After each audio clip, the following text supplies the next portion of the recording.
যে মুসলিম উম্মার মধ্যে এত দল, এত মাযহাব, এত মতবাদ কেন তৈরি হলো এর একটা ইতিহাস বলবো, আর পাশাপাশি এর কারণ কি, এবং শেষে গিয়ে দেখাবো যে কোরআন সুন্নাহর যে ইসলাম আর প্রচলিত মাযহাব তার মধ্যে পার্থক্য কি কি আছে। এক কথায় বলতে পারেন, নাম দিয়েছেন সালাফি কনফারেন্স, এবং সালাফিদের আন্দোলন, আহলে হাদিস তাদের অপর নাম, বিভিন্ন নামে তাদেরকে ডাকা হয় গুণ এবং বৈশিষ্ট্যের কারণে। এবং আহলে হাদিস সমাজ বারবার একটা কথা বলে যে মানহাজুস সালাফ, সালাফদের মানহাজ অনুযায়ী চলতে হবে, এই কথা বলা হয় না? ফাহামুস সালাফ, সালাফদের ফাহাম অনুযায়ী বুঝতে হবে। কোরআন সুন্নাহ যদি নিজের ইচ্ছে মতো যদি বুঝতে চান তাহলে পথভ্রষ্ট হবেন, এটা স্বাভাবিক। ইতিপূর্বে অনেক দল মতবাদ তারা কোরআন সুন্নাহকে নিজের বিবেক দিয়ে, কিয়াস দিয়ে, যুক্তি দিয়ে বুঝতে গিয়ে তারা পথভ্রষ্ট গোমরাহ হয়েছে।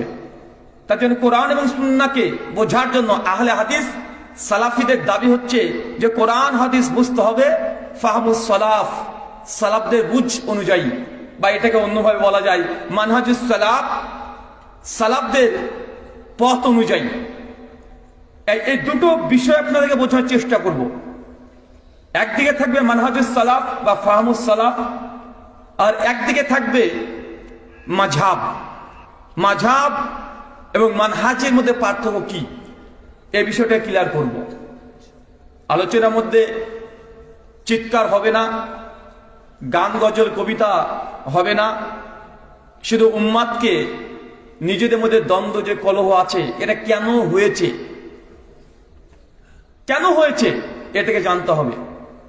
চলেন আজকের আলোচ্য বিষয় ইসলাম মাযহাব তুলনামূলক আলোচনা। আল্লাহ সুবহানাহু ওয়া তাআলা বলছেন কোরআনুল কারীম সূরা জুমার সূরা 39 আয়াত নম্বর 17 এবং 18, আল্লাযীনা ইয়াসতামিউনাল কওল ফায়াত্তাবিউনা হাসানা উলাইকা আল্লাযীনা হাদাহুমুল্লাহ ওয়া উলাইকা হুম উলুল আলবাব।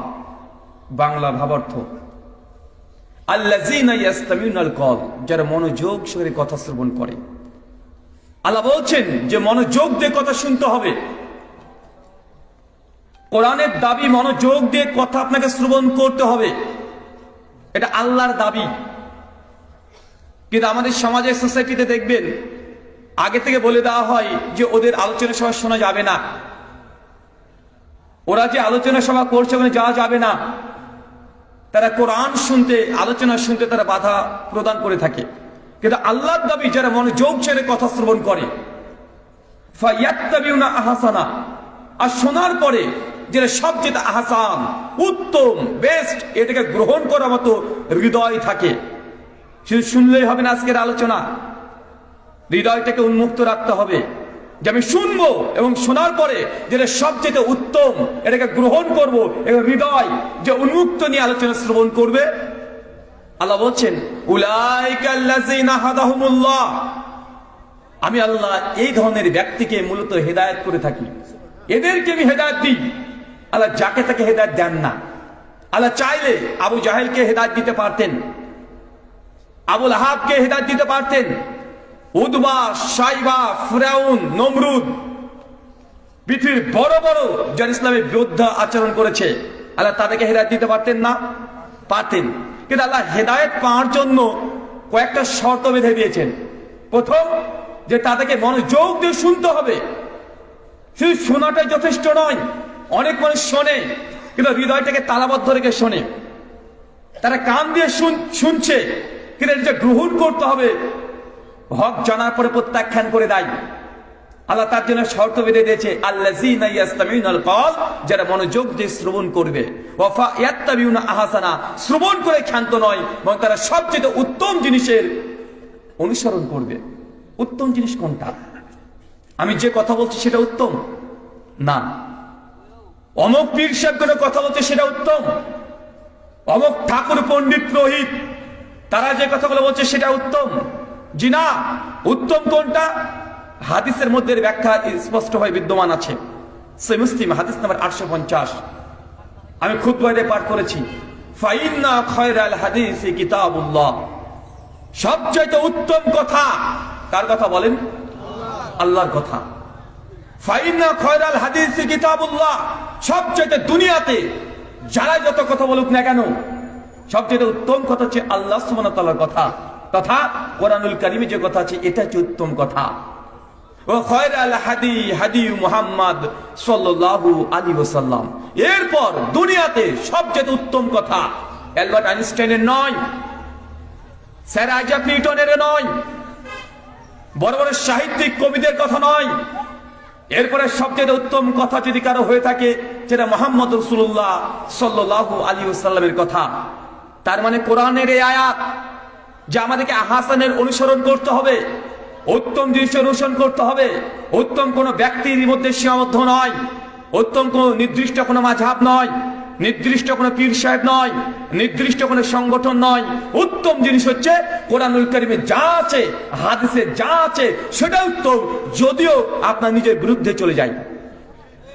আমি জানি এই হাদিস শুনলে আপনাদের মনে কেমন যেন করে, কেমন একটা করে। একটা হাদিস বলি, আপনি জানেন এই হাদিস শেখ আব্দুর রাজ্জাক বিন ইউসুফ হাফিজাহুল্লাহর মুখ থেকে 34 বছর ধরে আপনারা শুনে আসছেন। কেউ যদি জেনে বুঝে 1 টাকা সুদ খায়, মায়ের সঙ্গে জেনা করলে যে পাপ হয়, আপনি একাই সে পাপ করছেন। কত নিকৃষ্ট পাপ! একজন ব্যক্তি প্রতিবেশী একটা মেয়ের সঙ্গে জেনা করেছে, এটা পাপ। আরেকজন ব্যক্তি তার নিজের মায়ের সঙ্গে জেনা করেছে, এটাও পাপ। পাপের লেভেল আছে না নাই? কত নিকৃষ্ট! আমি জানি এই হাদিসটা শুনলে আপনার হৃদয়ে ধাক্কা লাগে, মুখটা কালো হয়ে যায়, ছোট হয়ে যায়, কারণ আপনি সুদের সঙ্গে যুক্ত আছেন। কিন্তু কিছুই করার নেই, এটাই হাসান, এটা উত্তম। নিজের বিরুদ্ধে গেলেও আপনাকে মানতে হবে। কিন্তু আমাদের সমাজে দেখা যায় যে না, আমরা শুনবো না। শোনা থেকে অনেক মানুষকে বিরত রাখে। চাচা বলেন তো, হেদায়েত পেতে হলে কি করতে হবে? প্রথম শুনতে হবে। আবু জাহেল আবু লাহাব শোনে নাই। যখন আল্লাহ নবী কোরআনুল কারীম পাঠ করতেন, আবু জাহেল আবু লাহাব তাদের সঙ্গ পাঙ্গ থেকে বাধাগ্রস্ত করতেন, খবরদার মুহাম্মদের মজলিসে কেউ যাবে না, কারণ তার কাছে করে শুনলে কোনো মানুষ ফেরত আসে না, তার ধর্ম সে গ্রহণ করে নাই। তার মানে না শোনা এর কার সিফাত, কাদের বৈশিষ্ট্য? আবু জাহেল, কাফের, মুশরিক, তাদের সিফাত। আর হৃদয় যদি মুক্ত রাখেন, আল্লাহ বলছেন আমি তাদেরকে হেদায়েত দান করব। আমরা হেদায়েত চাই তো ইনশাআল্লাহ? আমরা হেদায়েত চাই। হেদায়েত পাওয়ার মূল মাধ্যম যে আপনাকে হৃদয় উন্মুক্ত রাখতে হবে, তালাবদ্ধ রাখা যাবে না। আবু জাহেল আবু লাহাব ফেরাউনের মতো হৃদয়টাকে তালাবদ্ধ করলে চলবে না। এটা যে এক শ্রেণীর মানুষের কথা কোরআন মাজিদে বলছে, আর এক শ্রেণীর মানুষের কথা কোরআনে বলছে। দেখেন সূরা বাকারা সূরা নম্বর 2 আয়াত নম্বর 70, সূরা মাইদা সূরা নম্বর 5 আয়াত নম্বর 4, সূরা জুখরুফ আয়াত নম্বর 23-24, বিভিন্ন জায়গাতে, সূরা আম্বিয়া 51 নম্বর আয়াত, বিভিন্ন জায়গাতে, কমপক্ষে 7 থেকে 8 জায়গাতে বিভিন্ন কিরাতের পরিবর্তে এসেছে। আল্লাহ বলছেন ওয়া ইযা কিলা লাহুম তাআলাউ মা আনজালাল্লাহ ওয়া ইলা রাসূল ক্বালু হাসবুনা মা ওয়াজাদনা আলাইহি আবাআনা। আল্লাহ বলছেন হে নবী, সমাজে কিছু মানুষকে দেখবেন, যখন মানুষকে বলা হবে ওয়া ইযা কিলা লাহুম এসো, এইদিকে এসো, আপনি যখন ডাকবেন এইদিকে এসো, ওয়া ইযা কিলা লাহুম তাআলাউ মা আনজালাল্লাহ, কোন দিকে? যা আল্লাহ নাযিল করছে তার দিকে এসো। কিছু মানুষকে দেখবেন চট করে দাঁড়িয়ে তারা বলবে, তারা বলবে হাসবুনা, আরে আমাদের জন্য তো যথেষ্ট, আমাদের জন্য যথেষ্ট। কি যথেষ্ট? মা আযাদনা আলাইহি আবাআনা, আর আমরা ওটা পেয়ে খুশি হয়ে গেছি, ওটাই যথেষ্ট, যার উপরে আমাদের বাপ দাদা পূর্বপুরুষদেরকে পেয়েছি। এই শ্রেণী মানুষ সমাজে আছে না নাই? এই শ্রেণী মানুষের সমাজে থাকবে, কিয়ামত পর্যন্ত থাকবে। কোরআনের আয়াত 1400 বছর আগে এসেছে। দেখেন সেম 1400 বছর আগে অন্ধকারের যুগ, এরকম লাইট তো দূরের কথা, হারিকেনের কাজ আবিষ্কার হয় নাই। সাইকেল তো দূরের কথা, সাইকেলে ভল্টিউ আবিষ্কার হয় নাই। কিন্তু যুগ যত গিয়েছে মানুষ যন্ত্র পাতি দিয়ে আধুনিক হয়ে গেছে। পৃথিবীতে বসে মঙ্গল গ্রহে ফাটল খুঁজে বেড়াচ্ছে, আছে না কথা বলেন? যুগ উন্নত হলেও মানুষের চিন্তা চেতনা 1400 বছর আগের মতোই আছে না কথা বলেন? আছে। মানুষকে যখন সত্যের দাওয়াত নিয়ে যাবেন, মানুষকে যখন সত্য গ্রহণ করতে বলবেন, সেই সময় আবু জাহেল, আবুল আহাব, উদওয়া, সাইবা তারা যে দোহাই দিয়েছিল, আজকের দিনে সেই সব মানুষ এখনো বিদ্যমান। তাদের চেহারার পরিবর্তন হলেও তাদের মগজ ব্রেনের পরিবর্তন হয় নাই। তাদের মুখ দিয়ে একই কথা বের হয় বারবার, যারে তোমরা এই কথা বলছো, আরে আমাদের বাপ দাদাকে এই আমল করতে দেখেছি, এসব নতুন জিনিস নিয়ে আসলো, যেমনটা আমাদের নবী আলাইহিস সালামকে বলেছিলেন। এই দুই কোয়ালিটির মানুষ বিদ্যমান থাকবে, এখনো আছে, ভবিষ্যতে থাকবে। ইসলাম কি? ইসলাম যখন দুনিয়াতে এসেছিল, এটা তো নবী আদম থেকে এসেছিল। আর মুহাম্মদ সাল্লাল্লাহু আলাইহি ওয়াসাল্লামকে যখন কোরআনুল কারীম দেওয়া হয়, তার পূর্বের যুগকে কি বলা হয়? আইয়ামে জাহিলিয়া, অজ্ঞতার যুগ, মূর্খতার যুগ, বর্বরতার যুগ। মানুষ অন্ধ অনুসরণ করত, বিভিন্ন ধর্মীয় নেতা যা বলতো তাই মেনে নিত। ধর্ম নেতাদের কথাই চূড়ান্ত, দলিল প্রমাণ জ্ঞান কিছু তাদের কাছে ছিল না, যা বলতো তাই মেনে নিত তারা। ইসলাম এসেছে কোরআনুল কারীম নিয়ে, অজ্ঞতার বিরুদ্ধে কি এসেছে বলেন তো ভাইজান? কোরআন এসেছে। তার মানে বোঝা গেল এই অজ্ঞতা বর্বরতাকে দূর করার জন্য ইসলাম মূলত ওহী নিয়ে এসেছে, ওহীর ঝর্ণা ধারা দিয়েছে এই অজ্ঞতাকে দূর করার জন্য। মানে ইসলাম উল্টো ভাবে বললে হয় এক ধরনের জ্ঞান। ইসলাম এসেছে দলিল নিয়ে। কি নিয়ে কথা বলেন? দলিল। জি না, বাপ দাদা যে ধর্ম পালন করেছে, বাপ দাদা যে বিশ্বাস করেছে, সেটা প্রকৃত ধর্ম নয়, ধর্মকে বিকৃত করা হয়েছে। নবী ইব্রাহিমের দিনকে আবার দলিল দিয়ে আল্লাহ নবী প্রতিষ্ঠা করে গেছেন। আল্লাহ নবী নতুন কোন দিন বা ধর্ম নিয়ে আসেননি। সূরা হাকাব 46 আয়াত নাম্বার 9 আল্লাহ নবীকে বলছে, হে নবী আপনি জানিয়ে দেন কুম্মা কুনতু বিদাম মিনার রাসূল। আরে আমি নতুন কোন নবী নন, আমি নতুন কোন মেসেজ নিয়ে আসিনি তোমাদের কাছে, নতুন কোন দাবি নিয়ে আসি নাই। আরে আমার পূর্বেও অজস্র নবী রাসূল এসেছে, আমি নতুন কোন দাওয়াত নিয়ে আসি নাই। আমার পর নবী ইব্রাহিম, দাউদ, সুলাইমান, ইউনুস, ইউসুফ, ইয়াকুব সবাই যে দাওয়াত নিয়ে এসেছে, আমি নবী মুহাম্মদ একই দাওয়াত নিয়ে এসেছি, নতুন কোন বার্তা নিয়ে আসিনি। তাদের দিনকে ধর্মকে বিকৃত করেছে। আমি যদি অন্য ধর্মের দিকে আলোচনা করতে যাই, আলোচনা লম্বা হয়ে যাবে, যে ধর্ম বিকৃত কিভাবে হয় চলেন কয়েক মিনিটে দেখাই। আচ্ছা, আল্লাহ সুবহানাহু ওয়া তাআলা কি পৃথিবীতে ইহুদি বলে কোন ধর্ম পাঠিয়েছেন? ইহুদি কোনো ধর্মই না, ইহুদি হচ্ছে বংশ, জাতি। কিভাবে? নবী ইব্রাহিম আলাইহিস সালাম তার দুজন স্ত্রী হাজেরা, সারা, সারার গর্ভে জন্মগ্রহণ করলেন ইসহাক আলাইহিস সালাম। তার সন্তানের নাম ইয়াকুব। ইয়াকুব আলাইহিস সালামের 12 সন্তান, তার মধ্যে একজন ইউসুফ, বিনিয়ামিন, 12 জন। এই যে 12 জন যে গোত্রটা আছে, এটা চিলড্রেন অফ ইসরাইল, বনি ইসরাইল পরিচিত লাভ করলো।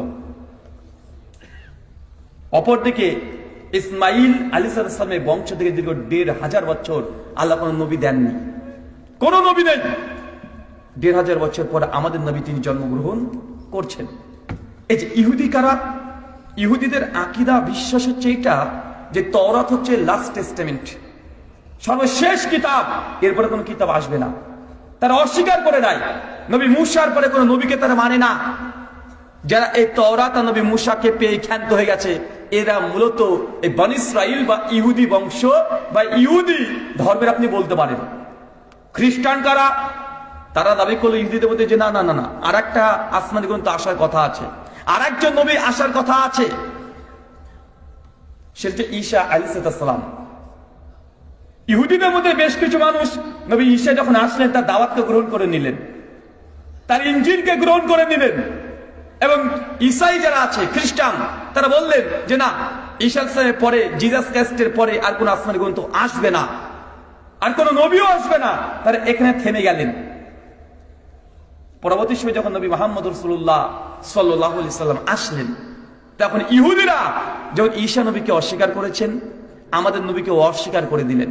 ঠিক খ্রিস্টানরা তারা সব নবীকে বিশ্বাস করলেন, কিন্তু সর্বশেষ নবী মুহাম্মদ সাল্লাল্লাহু আলাইহি ওয়াসাল্লামকে অস্বীকার করে দিলেন। আচ্ছা বলেন তো, আল্লাহ সুবহানাহু ওয়া তাআলা তিনি যুগে যুগে জানিয়ে দিয়েছেন কার পরে কোন নবী আসবে, কি আসবে, সব জানানো আছে, কিন্তু অস্বীকার করে দিয়েছে তারা। নবীরা দাওয়াত নিয়ে এসেছে, মুজিজা দেখিয়েছে, অস্বীকার করে দিয়েছে। এইখান থেকে ধর্মগুলো তৈরি হয়েছে ধীরে ধীরে। আমাদের নবী আসলেন, দিন প্রচার করলেন, অনেকে গ্রহণ করেছে, অনেকে বর্জন করেছেন।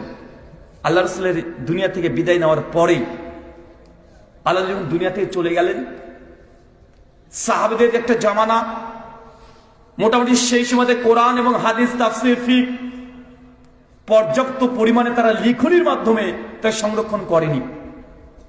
কিছু কিছু হাদিসের গ্রন্থ সাহাবীরা লিখতেন ব্যক্তিগতভাবে। যেন আব্দুল ইবনে আমর ইবনে আস তিনি সহিফায়ে সাদিকা রচনা করেছিলেন, জাবের বিন আব্দুল্লাহ তিনিও গ্রন্থ রচনা করেছিলেন, আবু হুরায়রা রাদিয়াল্লাহু আনহুর নামে হাদিসের গ্রন্থ পাওয়া যায়, সহিফায়ে হাম্মাম বিন মুনাব্বি। সাহাবীরা মোটামুটি অধ্যায় ভিত্তিক তারা কিছু হাদিসকে লিপিবদ্ধ করতেন। তাদের প্রয়োজন ছিল না, কেন? কারণ তাদের সঙ্গে নবী মওজুদ আছে। তা দেখছেন সাহাবীদের জামানা শেষ মোটামুটি 110 হিজরি। কত হিজরি বলেন তো? 110 হিজরি। এরপর তাবিনের যুগ চলে আসলো। এই সময় বিভিন্ন ইমাম একটার পর একটা জন্মগ্রহণ করছে। অনেকগুলো ইমাম আছে, কিন্তু আপনি যেগুলোকে চেনেন, এবং আমাদের প্রচলিত সমাজে যে 4টে মাযহাব প্রচলিত আছে, তাদের ব্যাপারটা শুধু আমি আপনাদেরকে বোঝানোর চেষ্টা করবো। এবার আসলেন পৃথিবীতে কুফা শহরে নোমান বিন সাবিত আল কুফি আল জ্যোতি, যাকে আপনি চিনেন আবু হানিফা রাহিমাহুল্লাহ নামে। তিনি জন্মগ্রহণ করলেন 80 হিজরি আর মৃত্যুবরণ করলেন 150 হিজরি। আল্লাহ নবী মৃত্যুবরণ করেছেন 11 হিজরি। প্রায় 69 বছর পর একজন বিখ্যাত আলেম, অনেকে বুঝে না যে হানাফি কি, খায় না গায়ে মাখে। হানাফি বলতে একজন ইমাম সাহেব, একজন আলেম, অনেক বড় আলেম। সেই সময় তিনি জন্মগ্রহণ করলেন, জন্মালেন 80 হিজরি, মৃত্যুবরণ করলেন 150 হিজরি। কুফাতে জন্ম, কুফাতে মৃত্যু।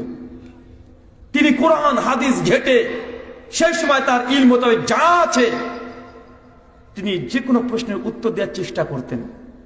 যেন আপনারা আসেন না, আইন হিসাবে কাছে আসছেন, বিনয় শাইখের কাছে প্রশ্ন জিজ্ঞেস করছেন, শাইখ এটার উত্তর কি হবে, এটার উত্তর কি হবে। তো সেই সময় ইমাম আবু হানিফা রাহিমাহুল্লাহ অনেক বড় মাপের একজন আলেম ছিলেন। মানুষের প্রশ্ন যেন আসতো, তিনি সেটা কোরআন সুন্নাহ যতটুকু তার বুঝ, যতটুকু তিনি জানেন, তিনি সেই সময় ফতোয়া দিতেন। এরপরে ইমাম আবু হানিফা রাহিমাহুল্লাহ একটা মাদ্রাসা খুললেন। কি করলেন? একটা মাদ্রাসা, মানে এমনই যে মাদ্রাসা হবে এমনটা নয়, দিন চর্চার জন্য তিনি বিভিন্ন ছাত্রকে কোরআন হাদিস ঠিক চর্চা করতে শুরু করে দিলেন। কথিত আছে 40 জন টোটাল ইমাম আবু হানিফা রাহিমাহুল্লাহর এই ফিকহি বোর্ডের মধ্যে 40 জন সদস্য ছিলেন। ইমাম মুহাম্মদ, কাজী ইউসুফ, ইমাম জুফার, আব্দুল্লাহ ইবনে মুবারক রাহিমাহুল্লাহ এবং 40 জন তার শাগরিদ। যখন কোনো প্রশ্ন আসতো তাদের কাছে, ইমাম আবু হানিফা রাহিমাহুল্লাহ একটা ফতোয়া দিতেন, তিনি যতটুকু বুঝেন কোরআন হাদিসের আলোকে। একই প্রশ্ন তার ছাত্রদের মধ্যে দিয়ে দেওয়া হতো, যে এই প্রশ্ন এসে তোমাদের উত্তর কি? তারাও একটা উত্তর বের করতো কোরআন হাদিস থেকে। তারা চর্চা করতো সকলে মিলে। এটাকে বলা হয় ফিকহে হানাফি। কি বলা হয় বলেন তো? এটা যে ফিকহে হানাফি, একটা স্কুল অফ থট, একটা চিন্তা। এতদূর বুঝেন। 2, কিছুদিন পর 13 বছর পর আরেকজন ইমাম জন্মগ্রহণ করলেন 93 হিজরি। কত হিজরি? 93 হিজরি। ইমাম মালিক রাহিমাহুল্লাহ তিনি জন্মগ্রহণ করলেন মদিনাতে। কোথায়? মদিনাতে। আল্লাহ নবীর যেখানে মসজিদ আল নববী আছে তার আশেপাশে তিনি জন্মগ্রহণ করলেন। মৃত্যু পর্যন্ত তিনি মদিনায় ছিলেন। তিনি যথারীতি ইলম চর্চা করলেন, অনেক বড় মাপের একজন আলেম। মদিনাতে মানুষ তার কাছে প্রশ্ন জিজ্ঞাসা করত, তিনি কুরআন সুন্নাহ অনুযায়ী যতটুকু বুঝতেন ফতোয়া দিতেন। তারও অনেকগুলো শিষ্য ছাত্র তৈরি হয়ে গেল। তাদেরকে নিয়েও তিনি একটা কমিটি গঠন করলেন, যে কোনো মানুষের প্রশ্ন যখন আসবে সেই সময় আমরা কিভাবে অ্যান্সার করব।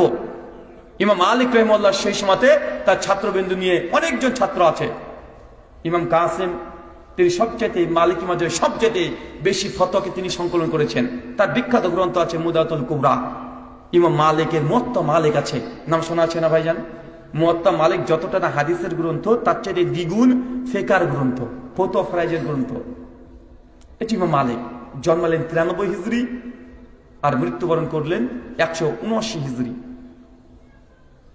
ইমাম মালিকের সঙ্গে ইমাম আবু হানিফার কখনো সাক্ষাৎ হয়নি। সাধারণ মানুষ মনে করে মানে চার মাযহাবের ইমাম চারজন বসে এক টেবিলে বসে তার কোরআন হাদিস ঘেটে ঘেটে কিছু বের করেছে, এমনটা নয়। তৃতীয় আরেকজন ইমাম আসলেন, ইমাম শাফিঈ রাহিমাহুল্লাহ। তিনি জন্মগ্রহণ করলেন আজকের দিন গাজা, ফিলিস্তিন। কোথায়? আজকে যেটা গাজা, ফিলিস্তিনে। মানে একজন ইমামের বাড়ি থেকে আরেকজন ইমামের বাড়ির দূরত্ব দেখেছেন কয়েক হাজার কিলোমিটার। আর সেই সময় এত এই এরোপ্লেন ছিল না, এই 4 চাকা গাড়ি স্পিড দিয়ে চলে যাবে এরকম ছিল না। মানে কয়েক হাজার কিলোমিটার যেতে হলে 2 মাস 3 মাস করে সময় লাগতো। ইমাম শাফিঈ আর এক প্রান্তে জন্মগ্রহণ করছেন, ফিলিস্তিন গাজাতে। একই ব্যাপার, তিনিও পড়াশোনা করছেন, অনেক বড় আলেম, তারও ছাত্র সাগরেদ তৈরি হয়েছে। তিনিও অনেক প্রশ্নের উত্তর দিয়েছেন, তার প্রশ্নগুলোকে আলাদাভাবে জমা করা হয়েছে। এই যে শাফিঈ মাযহাব, জন্মগ্রহণ করলেন 150, মৃত্যুবরণ করলেন 204 হিজরি। এরপরে আর একজন ইমাম, ইমাম আহমদ ইবনে হাম্বল রাহিমাহুল্লাহ। ইমাম শাফিঈর বিখ্যাত গ্রন্থ আছে মুসনাদে শাফিঈ, মাকতায়ে শামিলাতে খুঁজবেন পেয়ে যাবেন।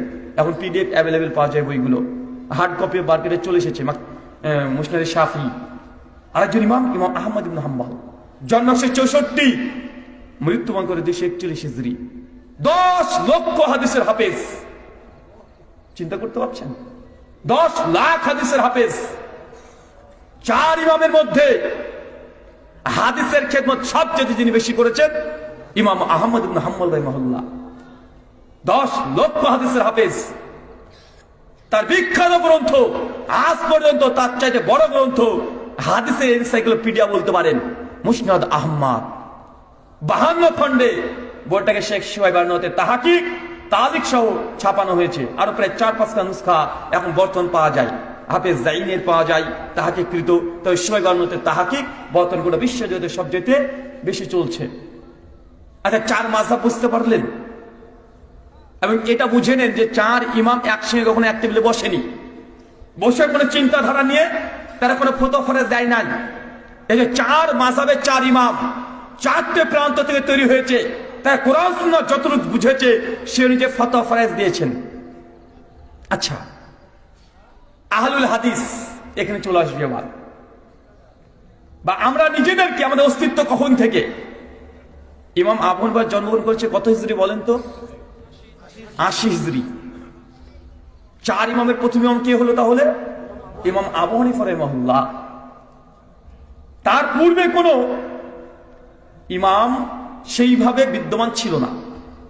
অনেকে ছিল, ইমাম আউজাঈ রাহিমাহুল্লাহ ছিল সমসাময়িক কালে, সেই সময়কার। ইমাম মালিকের ছাত্র লাইস বিন সাদ ছিল, অনেকে ছিল। আর বড় বড় ইমাম সেই সময়তে ছিল, ইসহাক বিন রাহুইয়া, ইমাম সোর, ইমাম দাউদ, অনেকে ছিল। কিন্তু এই 4টে হচ্ছে মৌলিক প্রধান, যাদের ফতোয়া ফরজ গ্রন্থ আকারে মার্কেটে এখনো পাওয়া যায়। আহলে হাদিস আমাদের দাবি যে সেই সময় থেকে ছিল, যেটা সাহাবী রাদিয়াল্লাহু আনহুদের জামানা থেকে আহলে হাদিসের চিন্তা চেতনা, স্কুল অফ থট, কিভাবে শরীয়তকে বুঝতে হবে, সেই সময় থেকে এই আহলে হাদিসের যে মানহাজ, এটা নাম না থাকলেও এই চিন্তাধারা বিদ্যমান ছিল। কি ছিল বলেন তো ভাইজান? চিন্তাধারা। একটা প্রমাণ দিয়ে বুঝতে পারবেন। দেখেন, 4 ইমামের শেষ ইমামের নাম কি? ইমাম আহমদ ইবনে হাম্বল রাহিমাহুল্লাহ। মৃত্যুবরণ করছে কত হিজরি? 264 হিজরি। আচ্ছা, ইমাম তিরমিজি নাম শুনেছেন?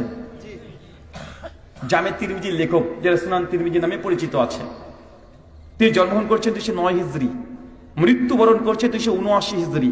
তিনি জামে তিরমিজি হাদিস নাম্বার 2192 এবং 2229-এ কিতাবুল ফিতানের মধ্যে একটা হাদিস নিয়ে আসছে। মবিয়া ইবনে কুররাতা তার পিতার সূত্রে বর্ণনা করছেন,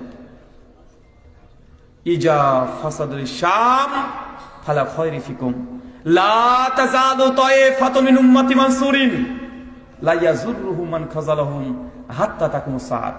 ক্বালা মুহাম্মদ বিন ইসমাঈলা ক্বালা আলী ইবনুল মাদিনী হুম আসহাবুল হাদিস। এই পয়েন্টটাকে মনে রাখেন। শেষ ইমাম কত মৃত্যুবরণ করছে? 264। ইমাম তিরমিজি মৃত্যুবরণ করছে কত হিজরি? 279। ইমাম তিরমিজি রাহিমাহুল্লাহ একটা হাদিস নিয়ে আসছেন নবীর পক্ষ থেকে যে কিয়ামত পর্যন্ত একটা দল তাইফে মানসুরা সাহায্যপ্রাপ্ত দল, একটা হকের উপরে দল, এটা কিয়ামত পর্যন্ত থাকবে। এই দল কোন দল?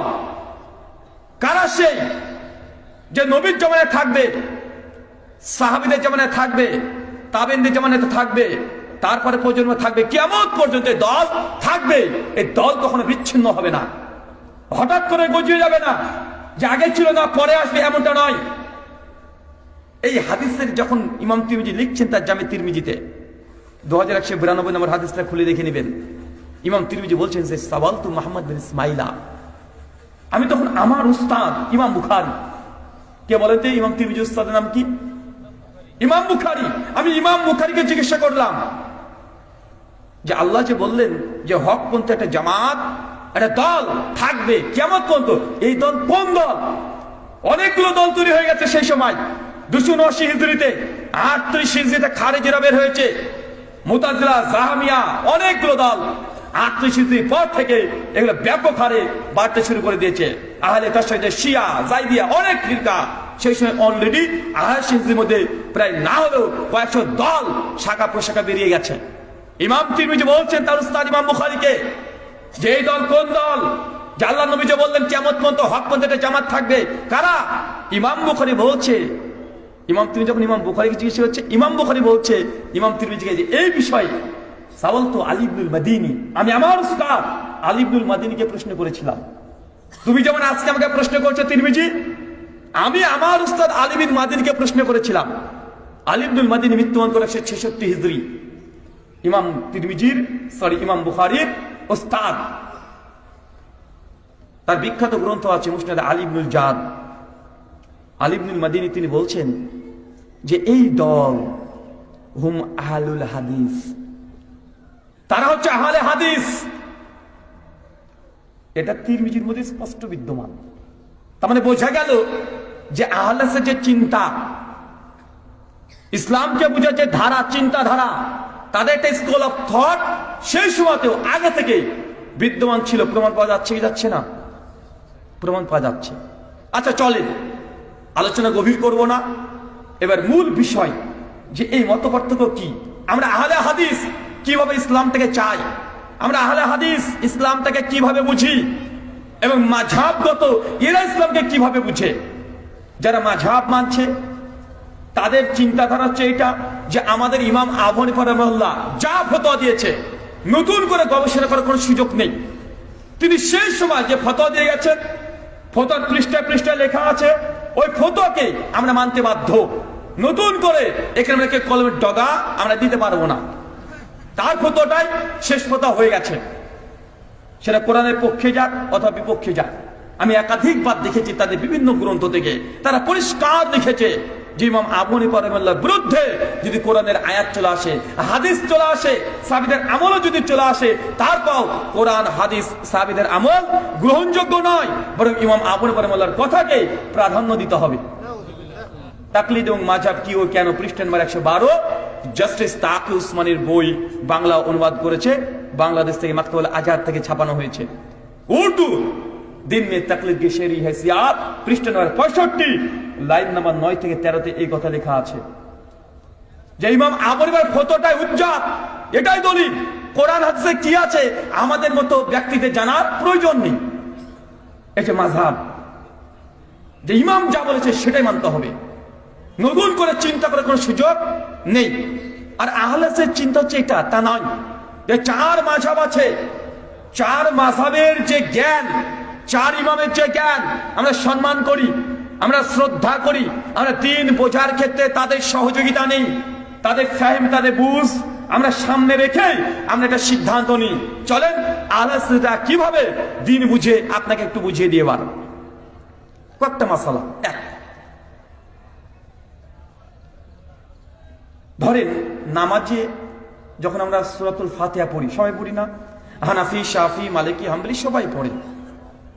ইমাম শাফির মাযহাব হচ্ছে এইটা, যখন নামাজে কেউ সূরাতুল ফাতিহা কিরাতে পড়বে সেই সময়তে আউযু বিল্লাহ, বিসমিল্লাহ এরা সশব্দে পড়তে হবে। কি বলেন তো? যেন আলহামদুলিল্লাহ রাব্বিল আলামিন জোরে বলছি, আউযু বিল্লাহ বিসমিল্লাহ, এটা জোরে বলতে হবে। এটা শাফিদের মাযহাব। ইমাম শাফি এই ফতোয়া তিনি দিয়েছেন, এবং গোটা বিশ্বের শাফিরা দেখবেন আউযু বিল্লাহ বিসমিল্লাহ তারা সশব্দে পড়ে। আর ইমাম আবু হানিফা রাহিমাহুল্লাহ তিনি বলছেন যে না, আউযু বিল্লাহ বিসমিল্লাহ এটা সশব্দে পড়া যাবে না, এটা মনে মনে জীবন নড়িয়ে পড়তে হবে। ইকরা বিসমি নাফসিক মনে মনে পড়তে হবে। তারপরে কিরাতটা যদি সশব্দে হয় সশব্দে পড়তে হবে। এখন আহলে হাদিসরা দেখলো যে না, দেখি তো ইমাম শাফি কি কি দলিল পেশ করেছে তার মাঝহের পক্ষে, যে আউযু বিল্লাহ বিসমিল্লাহ জোরেই পড়া লাগবে। দেখলাম যে ইমাম শাফি অনেকগুলো দলিল পেশ করেছে কোরআন হাদিস থেকে, অনেক যুক্তি পেশ করেছে। এদিকে ইমাম আবু হানিফা রাহিমাহুল্লাহ কি কি দলিল যুক্তি পেশ করেছে সেটা আমরা দেখলাম। দেখার পরে দেখছি যে না, ইমাম শাফি মূলত যে দলিলগুলো পেশ করেছে প্রত্যেকটা দলিলের মধ্যে দুর্বলতা আছে। যায়েব জামে তিরমিজির মধ্যে সশব্দে আউযু বিল্লাহ বিসমিল্লাহ বলার হাদিসও আছে, কমপক্ষে 3টে আছে। এটা প্রত্যেকটা হাদিসের হুকুম ইমাম তিরমিজি নিজে গারিব লিখে দিয়েছেন। শেখ আলবানী যায়েব বলেছেন, ইমাম হাসান আসকারী তালকিসুল হাবির মধ্যে যায়ফুজ জিদ্দান বলেছেন, ইমাম যাহাবি প্রায় সকল মুহাদ্দিস এই হাদিসগুলোকে যায়েব বলেছেন। আমাদের আহলে হাদিস মানহাজ অনুযায়ী দেখলাম যে না, আসলে এইভাবে ইমাম শাফি যে মাসালা দিয়েছে, এই মাসালা ইমাম আবু হানিফার দলিলের চাইতে দুর্বল। এই মাসালা ইমাম আবু হানিফার যে দলিল অকাট্য, একদম সহি সূত্রে প্রমাণিত যে আউযু বিল্লাহ বিসমিল্লাহ নবী জোরে পড়তেন না। এই মাসালা দেখলাম যে ইমাম আবু হানিফা 100% হকের উপরে আছে। আমরা আহলে হাদিস কোরআন সুন্নাহ তুলনা করলাম, আলেমরা যে দলিল পেশ করেছে তুলনা করলাম, কাদের দলিল হকের উপরে, এই মাসালাই ইমাম আবু হানিফা রাহিমাহুল্লাহ হকের উপরে আছেন। আলহামদুলিল্লাহ আমাদের আহলে হাদিসের ফতোয়া এটাই যে নামাজে আউযু বিল্লাহ বিসমিল্লাহ এটা অনুচ্চ স্বরে পড়তে হবে। এতটুকু বুঝতে পারলেন? আচ্ছা, একটু উল্টে দিয়ে বার। এরপরে ইমাম আবু হানিফা রাহিমাহুল্লাহর মাসালা, মুক্তাদি যারা থাকবে নামাজে সূরাতুল ফাতিহা পড়বে না, এটা মাকরুহে তাহরিমি। কি বলেন তো, নামাজের সূরাতুল ফাতিহা পড়া কি মাকরুহে তাহরিমি? আমি দলিল দিচ্ছি না, শুধু তাদের ইখতিলাফ দেখাচ্ছি। আর আহসান মানহাজ কিভাবে গ্রহণ করেছে এটা বোঝার চেষ্টা করছি। দলিল অনেক আলোচনা হয়েছে। ইমাম আবু হানিফার নিকটে ইমামের পেছনে মুক্তাদি সূরা ফাতিহা পড়বে না। আর ইমাম শাফির মাযহাব যে না, ফাতিহা পড়া ওয়াজিব, ফাতিহা পড়তে হবে, না পড়লে নামাজই কবুল হবে না। আবার ইখতিলাফ হয়ে গেল দুই ইমামের মধ্যে। আহলে হাদিসের মানহাজ কি আমরা দেখলাম। ইমাম শাফি কি কি দলিল দিয়েছে দেখি তো। সূরা ফাতিহা পড়ার পক্ষে অনেকগুলো 3 দলিল জমা করেছেন। আবার দেখলাম ইমাম আবু হানিফা রাহিমাহুল্লাহ মাকরুহের পক্ষে কি কি দলিল দিয়েছে, তিনিও বেশ কিছু দলিল দেওয়ার চেষ্টা করেছেন। সালাফি উলামারা তদন্ত করে দেখলেন যে আসলে কার দলিলটা মজবুত বেশি আছে। তো গবেষণায় দেখা যাচ্ছে এই মাসালা ইমাম শাফির যে দলিল অকাট্য, সহি সূত্রে প্রমাণিত। কিন্তু এই মাসালাই ইমাম আবু হানিফা রাহিমাহুল্লাহর যে দাবি বা তার গবেষণা একটু ত্রুটি ঘটে গেছে, দুর্বল ঘটে গেছে। তার হাদিসের মধ্যে, তার ব্যাখ্যার মধ্যে, বুঝের মধ্যে দুর্বলতা আছে। আমরা আহলে হাদিসের সিদ্ধান্ত নামাজে ইমাম সূরা ফাতিহা পড়বে, এটাই হকের নিকটবর্তী। আমরা এটা প্রতীক ফতোয়া দিয়েছি। কত কি বুঝতে পারলেন? আচ্ছা, এটা আরেক জায়গা থেকে ঘুরে আসি। এটা হাম্বলি মাযহাবের সঙ্গে আমরা তুলনা করে দেখি। ইমাম আহমদ ইবনে হাম্বলের মাযহাব, তার ফতোয়া নামাজে যখন রুকু থেকে উঠবেন সামি আল্লাহু লিমান হামিদা বলে, তারপর বাম হাতে করে ডান হাত রেখে আবার বুকে পরে বাঁধতে হবে। এটা হাম্বলীদের ফতোয়া। ইমাম আবু হানিফার ফতোয়া হাত থেকে ছেড়ে দিতে হবে, ইরসাল ইয়াদাইন ছেড়ে দিতে হবে। আমরা দেখলাম ইমাম আহমেদ কি কি হাদিস নকল করেছেন তিনি তার পক্ষে। আবু হানিফা রাহিমাহুল্লাহ কি কি দলিল তিনি নিয়ে এসেছেন তার মাঝের পক্ষে। দেখছি ইমাম আহমেদ যে দলিল পেশ করেছেন মুসনাদ আহমদের মধ্যেও আছে, ওই সনদের মধ্যে দুর্বলতা আছে। যায়েব শারীরিক কাজে একজন রাবি আছে দুর্বল, একটা হাদিস পাওয়া যায়। যে হাত পুনর্বার বাঁধা, একটা হাদিস পাওয়া যায়। ইমাম আবু হানিফার মাযহাবের পক্ষে অনেকগুলো বেশ কিছু দলিল এবং যুক্তি, যেগুলো যুক্তিসম্মত কিয়াস, সেগুলো পাওয়া যাচ্ছে। আহলে হাদিসের ফতোয়া যে না, ইরসাল ইয়াদিন করে দেওয়া, ছেড়ে দেওয়া, এই মাসালায় ইমাম আবু হানিফার মাযহাব 100% হকের উপরে আছে। আমরা এটা গ্রহণ করেছি। কত কি বুঝতে পারলেন? চলে একটু মালিকি মাযহাব থেকে ঘুরে আসি। ইমাম মালিক রাহিমাহুল্লাহ তার ফতোয়া, ফরজ নামাজে আল্লাহু আকবার বলে তাকবীর দিয়ে হাতটাকে বাম হাতে করে ডান হাত আমরা যে বাঁধি, ইমাম মালিক বলছে না, বাঁধার দরকার নেই, ছেড়ে দিতে হবে, পুরোটা ছেড়ে দাও, ঝুলিয়ে দাও। ইরসাল ইয়াদাইন তাকবীর দিয়ে ইরসাল ইয়াদাইন হাতকে ছেড়ে দিতে হবে। ইমাম মালিকের মাযহাব এটা। মালিকরা এর উপরে আমল করছে দীর্ঘদিন ধরে। মুদাতুল কুবরার মধ্যে এই ফতোয়াই মজুদ আছে ইমাম মালিক থেকে, সহিহ সনদে প্রমাণিত আছে। আমরা দেখলাম ইমাম মালিক কি দলিল দিয়েছে, হাত ছেড়ে দেয় কি দলিল দিয়েছে। দলিলগুলো দেখছি যে মূলত কোনো দলিলই তিনি দেননি, কয়েকটা আসার নিয়ে এসেছেন সাহাবীদের, তাও যাইব। আমরা দেখলাম ইমাম আবু হানিফা রাহিমাহুল্লাহ বলছেন যে না, নামাজের তাকবীর তাহরিমা দেওয়ার পরে বাম হাত উপরে ডান হাত রাখতে হবে। কোথায় রাখতে হবে এটা আলাদা মাসালা, কিন্তু হাত যে বাঁধতে হবে, চার মাযহাবের তিন মাযহাবই একমত। আমরা আহলুল হাদিস, আমরা এই ফতোয়াতে আমরা কাদেরকে গ্রহণ করছি কথা বলেন? বাকি তিন মাযহাব, ইমাম আবু হানিফা, ইমাম শাফিঈ, ইমাম আহমদ ইবনে হাম্বল রাহিমাহুল্লাহ। আমরা ব্যক্তি কোন ব্যক্তি দেখেন মালিকিরা দেখছে, সব মুয়াত্তা মালিকের হাদিস আছে নবী বাম হাতে করে ডান হাত রাখতেন। সাল বিন সাদ থেকে হাদিস বর্ণনা আছে, মুয়াত্তা মালিকের 253 নম্বর হাদিস। তারপরে মালিকিরা আজকের দিনেও এখনো তারা এই হাত ছেড়ে দিয়ে নামাজ পড়ছে, অথচ ইমাম মালিকের মুয়াত্তার মধ্যে হাত বাঁধার হাদিস আছে। কথা বুঝতে পারলেন? এর থেকে বলা হয় গোরামি করা। ইমাম যা বলেছে ওই কথার পরে আমল করা। আহলে হাদিসের বুঝ এমনটা নয়, অনেকগুলো মাসালা দেওয়া যাবে এভাবে। ইমাম আবু হানিফা রাহিমাহুল্লাহর মতে ওযুর সময়তে নিয়াত করা জরুরি নয়। বাদাউস সানায়া প্রথম খণ্ড 1920 পৃষ্ঠাতে লিখে রেখেছে। হানাফি মাযহাব অনুযায়ী নামাজে ওযুর সময়তে নিয়াত করাটা জরুরি নয়, নিয়াত করা প্রয়োজন নেই। শাফি, হাম্বলি, ইসহাক বিন রাহুইয়া আর অনেক মাযহাব যারা আছে ইমাম, তাদের মতে যে না, ওযুর সময়তেও আপনাকে নিয়াত করতে হবে। আমরা এটা তুলনা করে দেখলাম যে আবু হানিফা রাহিমাহুল্লাহর পক্ষে কি দলিল আছে, দেখছি না এই মাসালা আবু হানিফা রাহিমাহুল্লাহর দলিল একটাও সেই সূত্রে প্রমাণিত কিছুই নেই। বরং শাফি, হাম্বলি তাদের দলিল ওয়াক্ত কোন হাদিস দ্বারা প্রমাণিত। আমরা এই মাসালায় কাকে গ্রহণ করেছি? বাকি তিন ইমামকে গ্রহণ করেছি। তুলনামূলক আলোচনা যদি করতে যাই অনেকগুলো চলে আসবে। ইমাম আহমদ ইবনে হাম্বল রাহিমাহুল্লাহর ফতোয়া, হাম্বলিদের ফতোয়া, আজকে আপনি ওযু করলেন, মোজাটাকে ঢুকিয়ে দিলেন। এখন মোজা যদি খুলে ফেলেন, কি বলেন তো ভাইজান, মোজা যদি খুলে ফেলেন তাহলে আপনাকে আবার পুনর্বার ওযু করতে হবে। মানে ওযু অবস্থায় আছেন, ওযু ভাঙেনি, কিন্তু মোজা খুলে ফেললে ওযু ভেঙে যায়, আবার নতুন করে আপনাকে ওযু করতে হবে। শাফি মালিকিদের ফতোয়া যে না, যদি এমনটা হয় তাহলে ওযু করার প্রয়োজনে দ্রুত মোজা পরে ফেলতে হবে। কেননা ওযু ভঙ্গের কারণ এটা নয় যে মোজা খুলে ফেললে ওযু ভেঙে যাবে। ইমাম আবু হানিফা রাহিমাহুল্লাহ ফতোয়া হচ্ছে এইটা যে না, কেউ যদি ওযু অবস্থায় পায়ের মোজা যদি খুলে ফেলে তাহলে তার পাটাকে শুধু ধুলে যথেষ্ট হয়ে যাবে। কত কি বুঝতে পারলেন? তিন মাযহাবের, চার মাযহাবের তিন রকম ফতোয়া আছে শুধু এই মাসার উপরে। আহলে হাদিস জমহুর যারা মত দিয়েছেন এই মাসালাতে, শাইখুল ইসলাম ইবনে তাইমিয়া, ইমাম শাওকানি রাহিমাহুল্লাহ, নবাব সিদ্দিক হাসান খান হুফালি রাহিমাহুল্লাহ, তাদের ফতোয়া যে না, মূলত কেউ যদি ওযু যদি করে মোজা পরে ফেলে আর ওযু ভঙ্গের কারণ যদি না ঘটে, সে যদি একটা মোজা চেঞ্জ করে আর একটা মোজা পরিধান করে তাহলে ওযু পুনর্বার করার দরকার নেই। আলী বিন আবি তালিবের হাদিস আছে আর অনেকগুলো আসার তারা পেশ করে থাকে। আচ্ছা, একটা মাসালা বলি, যে মাসালাটা আহলে হাদিস সমাজে বলা হতো কিন্তু কোরআন সুন্নাহর খিলাফ হওয়ার কারণে আহলেরা বাতিল করে দিচ্ছে। সম্মিলিত মুনাজাত মনে পড়ছে না ভাইজান? জি, আহলেরা সম্মিলিত মুনাজাত করতো না আগে? করতো তো। কোরআন হাদিসের আলোকে যখন দেখছে যে না, এটা তো দলিল দ্বারা প্রমাণিত নয়, আহলেরা বাদ দিচ্ছে কি দিচ্ছে না? বাদ দিচ্ছে। আহলের মূল দাবি 1400 বছর আগে নবীর যে অবিকৃত ইসলাম, সেই ইসলামে ফিরে যেতে হবে। সমাজে কোন আমল চলছে, কি চলছে দেখার দরকার নেই, এই ইসলামে ফিরে যেতে হবে। তাই আহলের মধ্যে অনেক বিদআত অনেকগুলোই ছিল, আস্তে আস্তে সবগুলো বর্জন করা হচ্ছে না, হচ্ছে। আমরা কোনো অন্ধ অনুসরণ করি না, অন্ধত্ব আমাদের মধ্যে নেই। আমরা আহলে হাদিস এটাই বলি যে কোরআন সুন্নাহ বুঝতে হবে, ফাহমুস সালাফ, সালাফদের বুঝ অনুযায়ী।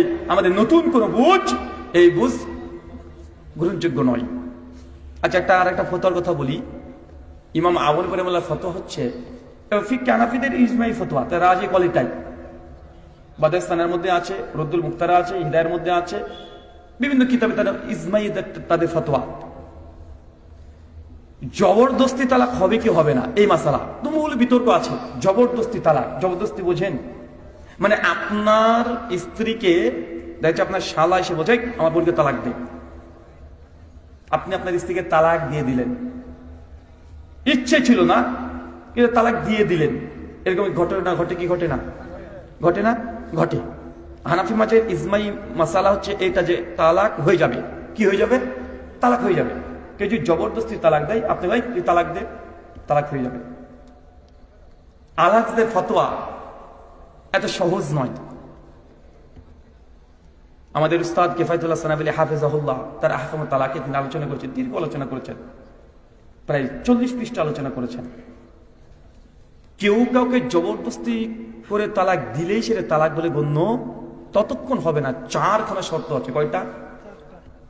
4টে শর্ত আছে। এক, যে আপনার শালা এসে বোঝাই আমার বোনকে তালাক দে। এখন যিনি এই জবরদস্তি করছেন তাকে দেখতে হবে তার ক্ষমতা আছে না নাই। এমনি আপনি বলে তালাক দে, আপনি তালাক দিয়ে দিলেন, যে তালাক দিয়ে দেন, এটা জবরদস্তি প্রমাণ হলো না। জবরদস্তি ততক্ষণ প্রমাণ হবে না যতক্ষণ না পর্যন্ত আপনার মৃত্যুর হুমকি আসছে। কি আসছে? কথা বলেন, কথা বলেন। মৃত্যুর হুমকি, তালাক দে, নচেত তাকে শেষ করে দেব। যদি মৃত্যুর হুমকি থাকে তারপর যদি আপনি তালাক দেন তবে সেটা জবরদস্তি ধরা হবে। নচেত কে এসে বলে দেয় তালাক দে, আপনি মনে মনে চাচ্ছিলেন যে তালাক দেবো দেবো ভাবছেন, আপনিও দিয়ে দিলেন ছুঁয়ে, এটা তালাক হবে না, জবরদস্তি প্রমাণ হবে না। কথা বুঝতে পারছেন? তাই জবরদস্তির জন্য মৃত্যুর হুমকি লাগবে। 2, যদি কেউ একটা হুমকি দিল এই তালাক দে, আর আপনি মৃত্যুর ভয়ে বলে দিলেন, এমনটা নয়। বরং যে আপনাকে হুমকি দিচ্ছে তার ক্ষমতা, পাওয়ার থাকতে হবে যে না আসলে এই লোকটা এই কাজ করে ফেলতে পারে, সম্ভাবনা আছে। অনেক সময় আছে না, মা বোঝাই তুই খেয়ে নে না তো তোর মেরে ফেলবো। এমন ছেলে তো জানছেন মা আমাকে মেরে ফেলবে না, এরকম হুমকি আছে না? কথা বলেন। তার মানে যে ব্যক্তি হুমকি দিচ্ছে সেরকম করে ফেলার ক্ষমতা রাখে, পাওয়ার আছে, করে ফেলার মতো সম্ভাবনা আছে। এমন জিনিস সম্ভাবনা থাকে 2 নম্বর স্টেপ আগে পার করতে হবে। 3,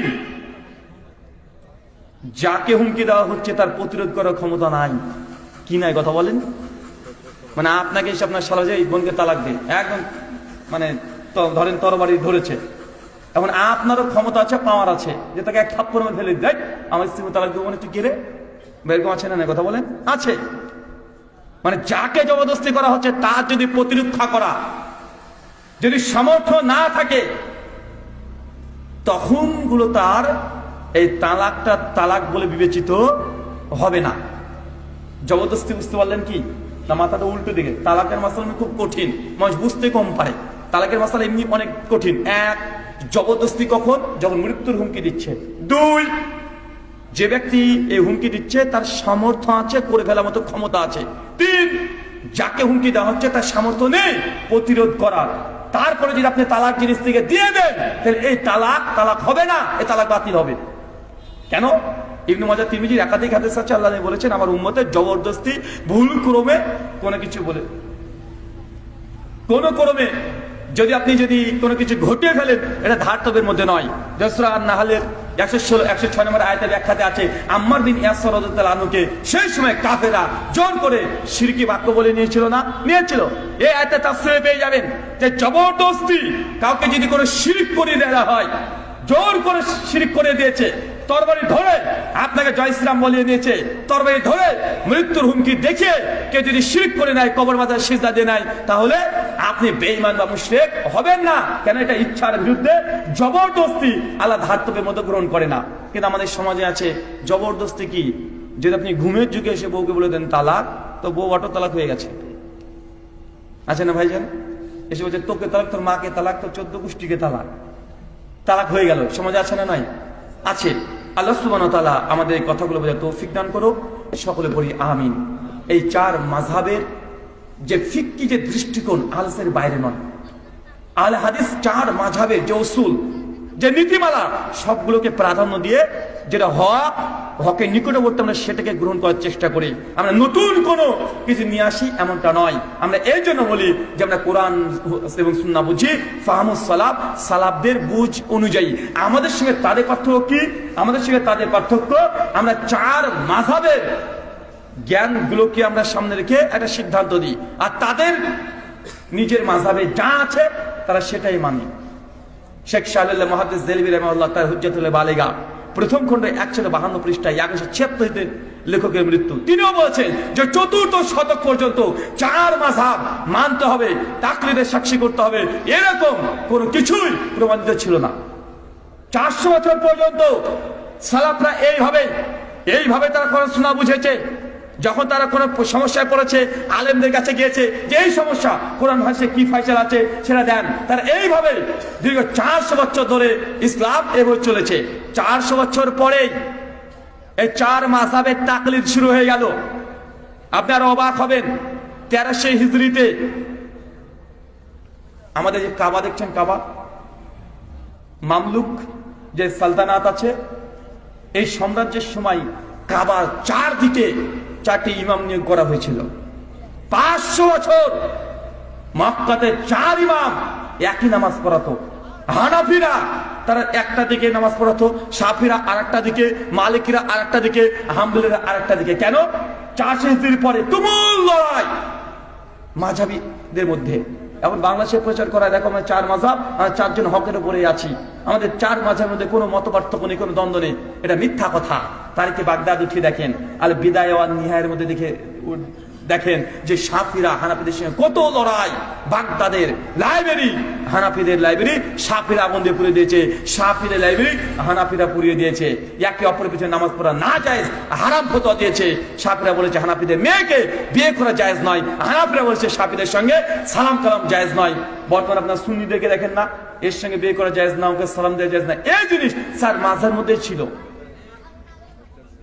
13 শতকের দিকে এত ইখতিলাফ, এত দ্বন্দ্ব, এত মারামারি। সেই সময়কার সরকার কাবাতে তখন এই বিশৃঙ্খলার কারণে, কারণ হানাফিদের নামাজের জোরের নামাজের একটা টাইম, শাফিদের টাইমের সঙ্গে মেলে না। এখন কাবাতে কোন ইমাম সালাত আদায় করবে এই মতভেদ, তুমুল ঝামেলা, লড়াই। সেই সময়কার সুলতান যারা ছিলেন, যারা রাজা ছিলেন সৌদি আরবে, সেই সময় করলেন কি, তারা ফিকহি সিদ্ধান্ত নিলেন যে 4 ইমামের যে 4টে নামাজের ওয়াক্ত আছে, মানে জোহরের ওয়াক্ত দেখা হানাফিদের 1টার দিকে, শাফিদের 12:45 দিকে, মালিকিদের 12টার দিকে। তো কি করে দেন কি, যে জোহরের নামাজ 4 ইমামের নেতৃত্বে পড়া হবে 4 বার, জোহর 4 বার, আসর 4 বার, মাগরিব 4 বার, 4 বার করে একই নামাজ 4 ইমাম পেছনে পড়া হতো। যারা আজকে বলছে বাংলাতে যেমন মাযহাবের মধ্যে কোনো দ্বন্দ্ব ছিল না, 4 মাসের মধ্যে আমাদের ভ্রাতৃত্ব ছিল, এটা মিথ্যা কথা। তারা একে অপরকে কাফের ফতোয়া দিয়েছে। হানাফিদের ফতোয়া স্পষ্ট, তারা লিখে রেখেছে শাফিদের কাছ থেকে জিজিয়া নেওয়া এটা ওয়াজিব। জিজিয়া কার কাছ থেকে নাই? কার কাছ থেকে নেয়? কাফেরদের কাছ থেকে নেয়। তারা জিজিয়ার ফতোয়া দিয়েছে যে শাফিদের সঙ্গে মেয়ের তো বিয়ে দূরের কথা, জিজিয়া নিতে হবে। যে ক্ষমতা আমরা থাকি তাদের কাছ থেকে জিজিয়া নিতে হবে। এই মতভেদের কারণে দীর্ঘ 500 বছর, কত বছর?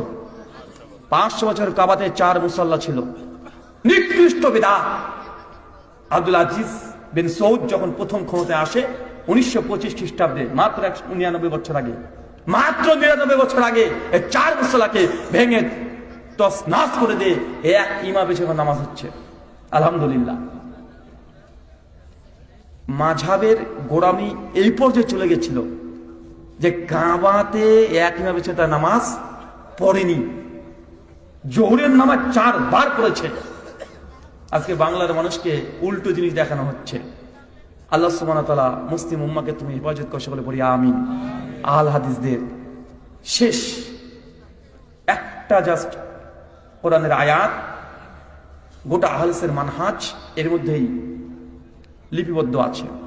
কোরআনুল কারীম সূরা নিসা সূরা নম্বর 4 আয়াত নম্বর 59, ইয়া আইয়ুহাল্লাযীনা আমানু, হে বিশ্বাসীগণ, আতিউল্লাহ, আল্লাহর আনুগত্য করো, ওয়া আতি রাসূল, রাসূলের অনুসরণ করো, ওয়া উলিল আমরি মিনকুম, আর তোমাদের মধ্যে যারা উলুল আমর আছে। উলুল আমর কারা? তাফসিরে সহিহ বুখারীতে বিভিন্ন ব্যাখ্যা এসেছে। উলুল আমর বলতে খলিফাকে বলা হয়েছে, দেশের শাসককে বলা হয়েছে। উলুল আমর বলতে ফুকাহাগণকে বলা হয়েছে। সব তাফসিরই সঠিক। আল্লাহ কোরআনের 3 নম্বর ব্যক্তিগত বলছে উলুল আমরি মিনকুম, তোমাদের মধ্যে যারা আলেম আছে, পীর সাহেব আছে, তাদেরকে মেনে চলো। যারা সুবিধাবাদ তার কোরআন মাজিদের আয়াতের এখানে স্টপ করে দেয়, আর পড়তে চায় না। দেখেছেন না ভাইজান? যখন মাযহাব মানার দলিল দেয়, তাদেরকে যখন প্রশ্ন হয়েছে ভাইজান আপনার মাযহাব কেন মানেন, কেন তাকলিদ করতে হবে, তাদের জবাব দেখবেন আমার কিউট বয় এই জবাবই দিয়েছে। কিউট বয় বলছে আমরা তাকলিদ এই জন্য করি যে কোরআন হাদিস মহাসমুদ্র, এখান থেকে মণিমুক্তা বের করা সবার দ্বারা সম্ভব নয়। আমরা সাধারণ মানুষ কোরআন হাদিস বুঝে যে সব কিছু মাসালা বের করতে পারবো, এটা আমাদের দ্বারা সম্ভব নয়। এই জন্য তো মাযহাব মানি, মানে তারা কোরআন হাদিস বুঝে না, বিধায় তার যে কোনো একটা মাযহাবের ইমামের ফতোয়াকে মানছে। তো যখন তাদেরকে প্রশ্ন করি যে ভাই মাযহাব মানতে হবে তার দলিল কি, ওরা কোরআনের আয়াত থেকে দলিল দেয়। একটু আগে বললো যে আমরা কোরআন বুঝি না, এই জন্যই মাযহাব মানি। আবার মাযহাব মানার দলিল কি, কোরআনের আয়াত দিয়ে দলিল দিচ্ছে।